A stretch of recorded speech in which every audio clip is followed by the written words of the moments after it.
ನಮಸ್ತೆ ಸ್ನೇಹಿತರೆ, ಇವತ್ತಿನ ವಿಡಿಯೋದಲ್ಲಿ ಸೊಪ್ಪು ಸಾಂಬಾರು ಹೋಟೆಲಲ್ಲಿ ಮಾಡುವ ವಿಧಾನದಲ್ಲಿ ತಿಳಿಸ್ಕೊಡ್ತಿದ್ದೀನಿ. ನಾನಿಲ್ಲಿ ಒಂದು 5 ಥರದ ಸೊಪ್ಪುಗಳನ್ನ ತೊಗೊಂಡಿದ್ದೀನಿ. 2 ಥರದ ಸೊಪ್ಪನ್ನು ತಗೊಂಡು ರೆಡಿ ಮಾಡ್ಕೋಬೋದು. ನಾನು 5 ಥರದ ಸೊಪ್ಪು ಅಂದರೆ ಸಬ್ಬಕ್ಕಿ, ಹಾಗೆಯೇ ಪಾಲಕ್ ಸೊಪ್ಪು, ಚಕ್ಕೋತ, ಹರವೆ ಸೊಪ್ಪು, ಹಾಗೆ ಗೋಣಿ ಸೊಪ್ಪು, ಇವು 5 ಸೊಪ್ಪುಗಳನ್ನು ತಗೊಂಡಿದ್ದೀನಿ. ನೀವು 2 ಸೊಪ್ಪಲ್ಲೂ ರೆಡಿ ಮಾಡ್ಕೋಬೋದು, ತುಂಬ ರುಚಿಯಾಗಿರುತ್ತೆ. ಇದು ಒಂದು ಮಸೊಪ್ಪು ಸಾರು ಥರನೇ ಸೊಪ್ಪಿನ ಸಾರಿನ ವಿಧಾನ ಇದು. ಇವಾಗ ಬನ್ನಿ, ಮೊದಲಿಗೆ 3 ಲೋಟ ನೀರನ್ನ ಸೇರಿಸ್ಕೊಂಡಿದ್ದೀನಿ ಕುಕ್ಕರ್ಗೆ. ಅದಕ್ಕೆ 1 ಬೌಲಷ್ಟು ತೊಗರಿಬೇಳೆನ ತೊಳೆದು ಸೇರಿಸ್ಕೊಂಡು, ಆನಂತರ 1 ಬೆಳ್ಳುಳ್ಳಿ, ಹಾಗೆಯೇ ಕರಿಬೇವು ಸೊಪ್ಪು, 2 ಟೊಮೊಟೊ, 2 ಈರುಳ್ಳಿನ ಸಣ್ಣದಾಗಿ ಕಟ್ ಮಾಡಿಕೊಂಡು ಸೇರಿಸ್ಕೊಂಡೆ. ಆನಂತರ ನಾನು ತೋರಿಸಿದ್ನಲ್ಲ ಅಷ್ಟು ಸೊಪ್ಪನ್ನು ಸಣ್ಣಗೆ ಕಟ್ ಮಾಡಿ ಸೇರಿಸಿ, ಅದಕ್ಕೆ 2 ಚಿಟಿಕೆಯಷ್ಟು ಅರಿಶಿನ ಪುಡಿನ ಸೇರಿಸಿ ಕುಕ್ಕರ್ನ ಕ್ಲೋಸ್ ಮಾಡಿ 3 ವಿಸಿಲ್ ಕೂಗಿಸ್ಕೊಳ್ತೀನಿ. 2 ವಿಸಿಲ್ ಕೂಗಿದ್ರೆ ಸಾಕು. ಆನಂತರ ಇನ್ನೊಂದು ಪ್ಯಾನ್ಗೆ ನಾನು ಇಲ್ಲಿ 6 ಹಸಿಮೆಣಸಿನ್ಕಾಯಿ, ಹಾಗೆ 6-7 ಗುಂಟೂರು ಒಣಮೆಣಸಿನ್ಕಾಯಿನ ಸೇರಿಸ್ಕೊಂಡು, 1 ಸ್ಪೂನಷ್ಟು ಜೀರಿಗೆ, ಅರ್ಧ ಸ್ಪೂನಷ್ಟು ಮೆಣಸು, ಹಾಗೆಯೇ ಅರ್ಧ ಸ್ಪೂನಷ್ಟು ಧನಿಯಾ ಪುಡಿನ ಸೇರಿಸ್ಕೊಂಡು ಮೀಡಿಯಮ್ ಫ್ಲೇಮಲ್ಲಿ ಸ್ವಲ್ಪ ಹುರ್ಕೊಳ್ತೀನಿ. ಇವಾಗ ಸ್ಟವ್ನ ಆಫ್ ಮಾಡಿಕೊಂಡು ಅರ್ಧ ಹೋಳಷ್ಟು ತೆಂಗಿನ ತುರಿನ ಸೇರಿಸ್ಕೊಂಡು ರುಬ್ಕೊಳ್ತೀನಿ ಅದನ್ನು. ಇವಾಗ ಕುಕ್ಕರ್ ಕೂಗಿ ತಣ್ಣಗಾಗಿದೆ, ಕ್ಯಾಪ್ನ ತೆಗೆದಿದ್ದೀನಿ. ಇದನ್ನು ಸ್ವಲ್ಪ ಸೋಟಲ್ಲೇ ಚೆನ್ನಾಗಿ ಸ್ಮ್ಯಾಶ್ ಮಾಡ್ಕೋಬೇಕು. ಸಣ್ಣಕ್ಕೆ ಕಟ್ ಮಾಡಿ ಇರ್ತೀವಿ, ಹಾಗೆಯೇ ಬೆಂದಿದೆ.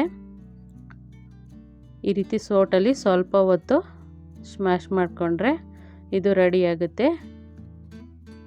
ಈ ರೀತಿ ಸೋಟಲ್ಲೇ, ಇಲ್ಲಾಂದರೆ ಸ್ಮ್ಯಾಶರಲ್ಲಾದ್ರೂ ಮಾಡ್ಕೊಳ್ಳಿ, ರುಬ್ಬೋ ಅವಶ್ಯಕತೆ ಏನಿಲ್ಲ. ಹೀಗೇ ಸೋಟಲ್ಲಿ ಚೆನ್ನಾಗಿ ಸ್ಮ್ಯಾಶ್ ಮಾಡ್ಕೊಳ್ಬೇಕು. ನಾನು ರುಬ್ಬೋದಕ್ಕೆ 1 ನಿಂಬೆಹಣ್ಣು ಗಾತ್ರದಷ್ಟು ಹುಣಸೆಹಣ್ಣನ್ನ ಸೇರಿಸ್ಕೊಂಡು ರುಬ್ಕೊಂಡು ಇವಾಗ ನಾನು ರುಬ್ಬಿರೋ ಮಸಾಲೆನ ಇದಕ್ಕೆ ಸೇರಿಸ್ಕೊಂಡಿದ್ದೀನಿ. ಹಸಿಮೆಣಸಿನ್ಕಾಯಿ, ಒಣಮೆಣಸಿನ್ಕಾಯಿ, ಮೆಣಸು, ಜೀರಿಗೆ, ಹಾಗೆಯೇ ಹುಣಸೆಹಣ್ಣು, ಧನಿಯಾ ಪೌಡರ್ ಇಷ್ಟನ್ನು ರುಬ್ಬಿ ಸೇರಿಸ್ಕೊಂಡಿದ್ದೀನಿ.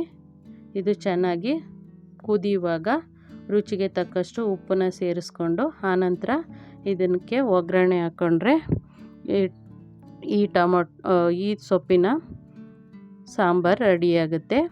ನೋಡಿ, ಸಾಸಿವೆ, ಜೀರಿಗೆ, ಒಣಮೆಣಸಿನ್ಕಾಯಿ 2, ಹಾಗೆ ಬೆಳ್ಳುಳ್ಳಿ ಬೇಳೆ, ಕರಿಬೇವು ಸೊಪ್ಪನ್ನ ಸೇರಿಸ್ಕೊಂಡು ಒಗ್ಗರಣೆ ಹಾಕ್ಕೊಳ್ತೀನಿ. 1 ಸ್ಪೂನಷ್ಟು ಅಡುಗೆ ಎಣ್ಣೆನ ಬಳಸಿದ್ದೀನಿ. ಈರುಳ್ಳಿ, ಕರಿಬೇವನ್ನು ಸೇರಿಸ್ಕೊಂಡು ಒಗ್ಗರಣೆ ಮಾಡ್ಕೊಳ್ತೀನಿ. ಇವಾಗ ಈ ಸೊಪ್ಪಿನ ಸಾಂಬಾರು ರೆಡಿಯಾಗುತ್ತೆ. ಸ್ನೇಹಿತರೆ, ಈ ವಿಧಾನದಲ್ಲಿ ಒಂದು ಸಾರಿ ಟ್ರೈ ಮಾಡಿ, ಹೇಗೆ ಬಂತು ಅಂತ ತಿಳಿಸಿ. ತುಂಬ ರುಚಿಯಾಗಿರುತ್ತೆ. ಅನ್ನ ಮತ್ತು ಮುದ್ದೆಗೆ ಒಳ್ಳೆ ಕಾಂಬಿನೇಷನ್ ಇದು. ಒಂದು ಸಾರಿ ಟ್ರೈ ಮಾಡಿ ನೋಡಿ. ಈ ಒಗ್ಗರಣೆ ಎಲ್ಲ ಬೆಂದ ನಂತರ ನಾನು ಇದನ್ನು ಸಾಂಬಾರಿಗೆ ಸೇರಿಸ್ಕೊಳ್ತೀನಿ, ಸೊಪ್ಪಿನ ಸಾರಿಗೆ ಸೇರಿಸ್ಕೊಳ್ತೀನಿ.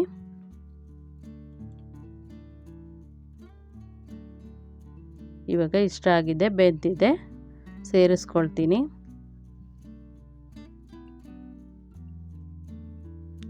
ಇವಾಗ 10 ನಿಮಿಷ ಕುದ್ರೆ ಸೊಪ್ಪಿನ ಸಾಂಬಾರು ರೆಡಿಯಾಗುತ್ತೆ.